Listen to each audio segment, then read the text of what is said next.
नमस्कार, मैं डॉक्टर परमजीत, एक मानसिक स्वास्थ्य विशेषज्ञ दिल्ली माइंड क्लिनिक की ओर से आप लोगों से बात करना चाहता हूं। आज मैं बात करना चाहूंगा एक विशेष किस्म की बीमारी या लक्षण वरिड वेल सिंड्रोम, जिसमें कि व्यक्ति स्वस्थ है, शरीर के तौर पर उसको कोई बीमारी नहीं है, परंतु उसको भ्रांति या चिंता हो जाती है कि कहीं मुझे ये बीमारी हो तो नहीं गई है, हो तो नहीं जाएगी, या मुझ में उसके लक्षण तो नहीं है। कोरोना वायरस, कोविड, जिसका आजकल बहुत प्रकोप फैल रहा है, उसके संदर्भ में ये वरिड वेल सिंड्रोम बढ़ता जा रहा है। एज अ साइकियाट्रिस्ट मेरे पास और मेरे सभी साथियों के पास रोज ऐसे मरीज या तो फोन के जरिए या फिर इन पर्सन आकर दिखाते हैं और इस बारे में बात करते हैं। शरीर में अक्सर किस्म किस्म के लक्षण होते हैं। कभी ना कभी हर एक के गले में खराश होती है, एक खांसी हो जाती है, छींक आ जाती है। उसके बाद ये लोग या ये व्यक्ति ऐसा विश्वास सा बना लेते हैं कुछ समय के लिए कि कहीं मुझे कोविड हो तो नहीं गया है या हो तो नहीं जाएगा।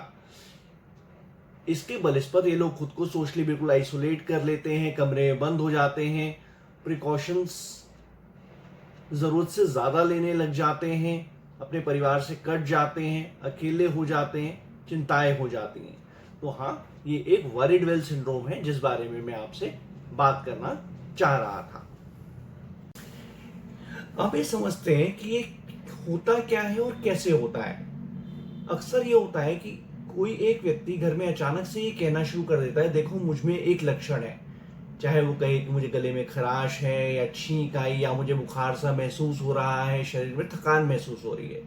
घर वाले जब ये लक्षण जांचते हैं या किसी डॉक्टर से परामर्श करते हैं तो डॉक्टर और घर वाले इन लक्षणों को या तो पाते ही नहीं है या पाते भी हैं तो इतना कम पाते हैं कि वो किसी भी तरीके से कोविड या कोरोना की तरफ इशारा नहीं करते हैं। पर जिस संदर्भ में व्यक्ति इन लक्षणों को पढ़ता है उसे लगभग श्योरिटी सी होती है कि मुझे कोविड हो गया है या होने वाला है। उसके बाद वो इस तरीके से बिहेव करने लगता है कि मुझे कोविड हो चुका है। कई मरीज जिद करते हैं कि मुझे अस्पताल ले चलिए और मेरा टेस्ट कराइए। कई बार टेस्ट नेगेटिव आने के बाद भी मरीज इस बात पर अड़े रहते हैं कि ये टेस्ट शायद किसी और वजह से गलत आया है, इसको दोबारा कराइए। तो वो टेस्ट बार बार कराते हैं। कुछ मरीज टेस्टिंग की लिए इतनी जिद नहीं करते हैं पर आइसोलेट कर लेते हैं, अपने खान पान में बदलाव, कुछ दवाइयों को सीख करने लगते हैं जो नई नई आ रही हैं, रेमडेसिविर, हाइड्रोक्सीक्लोरोक्वीन, इनका सेवन करने लगते हैं बिना डॉक्टर के परामर्श के। कुछ मरीज अपने बच्चों को दूर कर देते हैं, घर वालों को दूर कर देते हैं। इन क्रियाओं से होता यह है कि जो घबराहट किसी वजह से पैदा हुई होती है वो और बढ़ती जाती है और मरीज को घेरती जाती है। अब जो रोग था वो कोविड ना होकर के एक चिंता का रोग हो गया है, फिक्र का रोग हो गया है, जिसमें मरीज को बस एक यही बीमारी है कि कहीं मुझे कोविड हो तो नहीं जाएगा। तो मोटे तौर पे समझते हैं, देखिए कोविड हाँ एक बीमारी है, पर अगर आप या मैं अपना ध्यान ठीक से रख रहे हैं, प्रिकॉशंस को पालन कर रहे हैं, social distancing, mask, hand hygiene, तो हाँ हम चांसेस को रीजनेबली कम कर सकते हैं। तो yes, prevention is possible for this illness.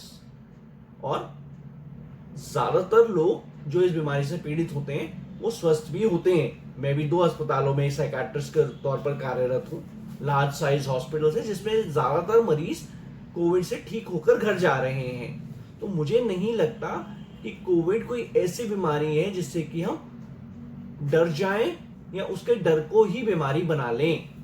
हाँ, कुछ प्रिकॉशंस जरूरी हैं।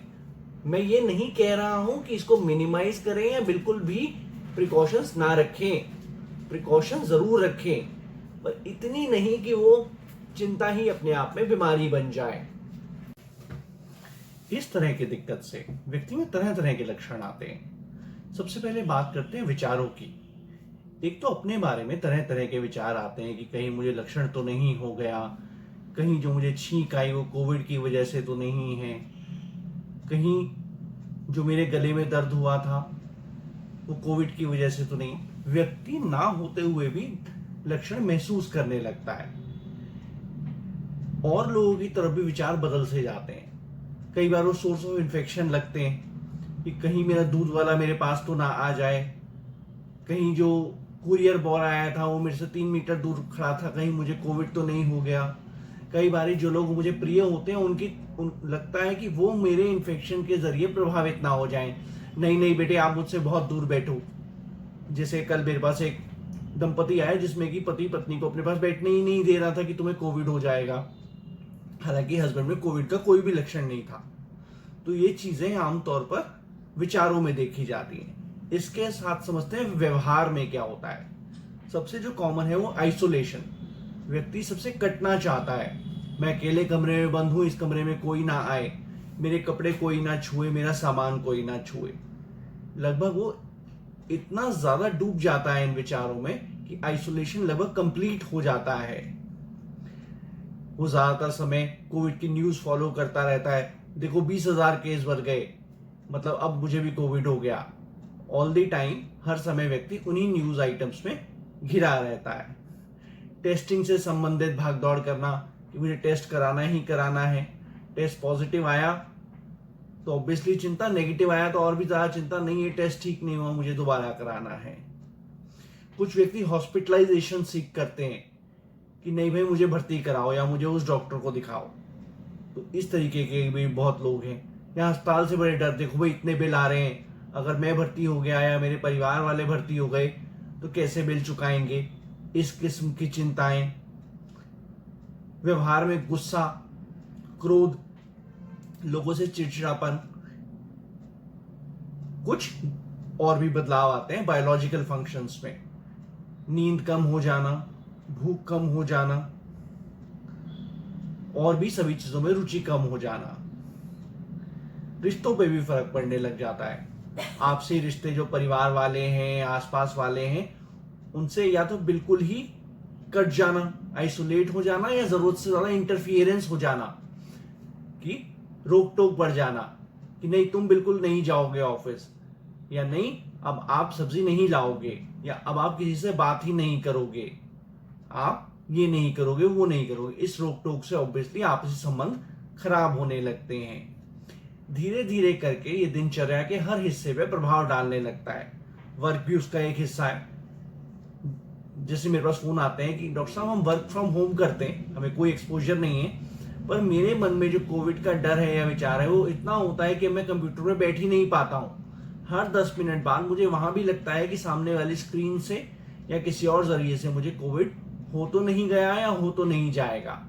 तो वर्क स्फीयर में भी इंटरफियरेंस आने लग जाता है। लोग कहते हैं डॉक्टर साहब हम अपनी गाड़ी में जाते हैं, हमें कोई एक्सपोजर नहीं होता है, पर फिर भी ये डर बहुत ज्यादा हो गया है, अब हमें जीने नहीं देता या काम नहीं करने देता।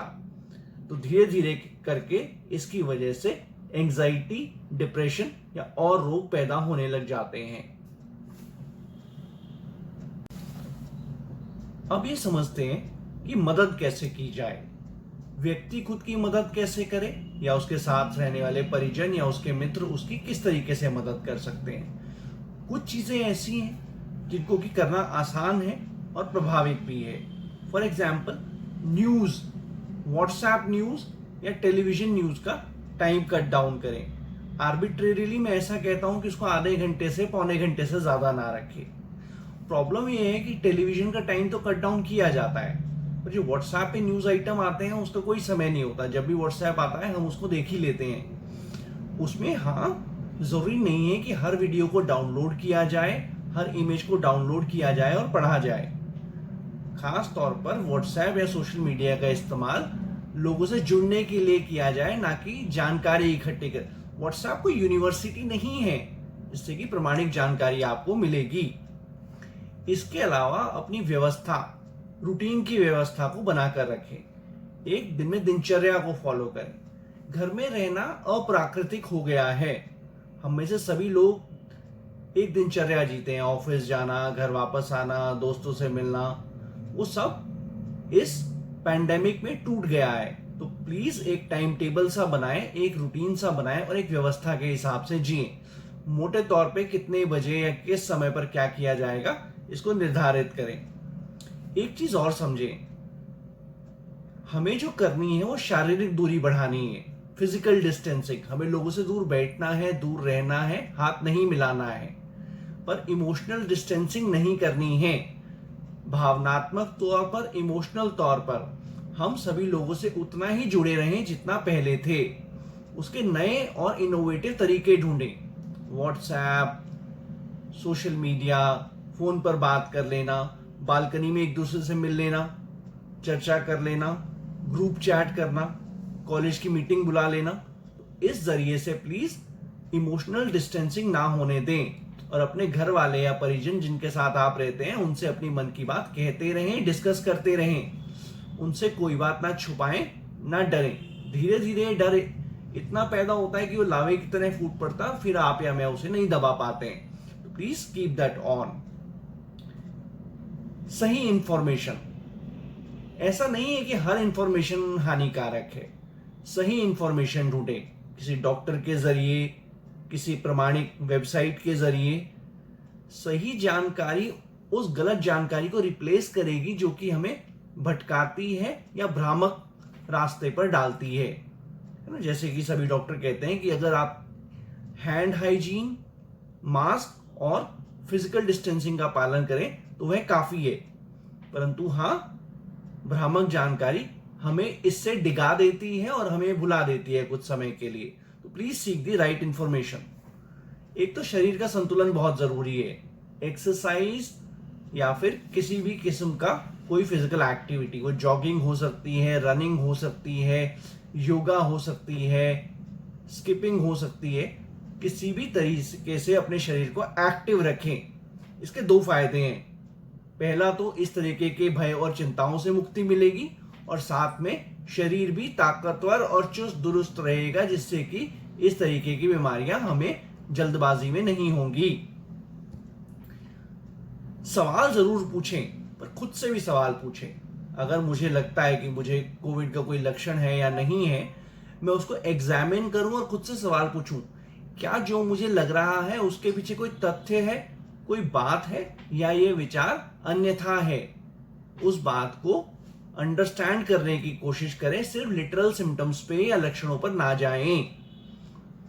मुझे खांसी हुई, एक ही बार हुई, दोबारा नहीं हुई, मुझे बाकी कोई लक्षण नहीं है, मेरा कोई ऐसा कांटेक्ट नहीं हुआ, मेरे आसपास वाले सभी लोग स्वस्थ हैं, मायने मुझे कोविड नहीं है। मैंने डॉक्टर से संपर्क किया, डॉक्टर ने मुझसे जब ढेरों सवाल पूछे और उसने कहा कि आप में कोविड का कोई लक्षण नहीं है, तो कृपया सही जानकारी का आकलन सही रूप से करें। कुछ ऐसी चीजें भी करें जिससे कि मन को खुशी मिले। प्लेजरेबल एक्टिविटीज, मायने फोन पर बात करना, गेम खेलना, गार्डन में पौधों को पानी डालना, बच्चे के साथ क्रिकेट खेलना, किताब पढ़ना। कोई ना कोई एक्टिविटी जरूर ढूंढे जो लाइफ को कुछ प्लेजरेबल बनाए, कुछ खुशी के अंश दे। इन सभी कोशिशों से मेरी उम्मीद है कि हम इस तरीके के सिंड्रोम से बच पाएंगे। परंतु यदि किसी व्यक्ति में अत्यधिक लक्षण दिखे या वो इस का सामना करने से जूझता हुआ दिखे या घबराता हुआ दिखे, तो कृपया मानसिक स्वास्थ्य विशेषज्ञ से परामर्श जरूर करें। डॉक्टर से मिलना और बीमारी से बचना इस पैंडेमिक ने हम सबको सिखाया है। इस सीख को मानसिक स्वास्थ्य के लिए भी इस्तेमाल करें। धन्यवाद। आप सबका मानसिक स्वास्थ्य मंगलमय हो, अच्छा रहे। Thank you so much. धन्यवाद।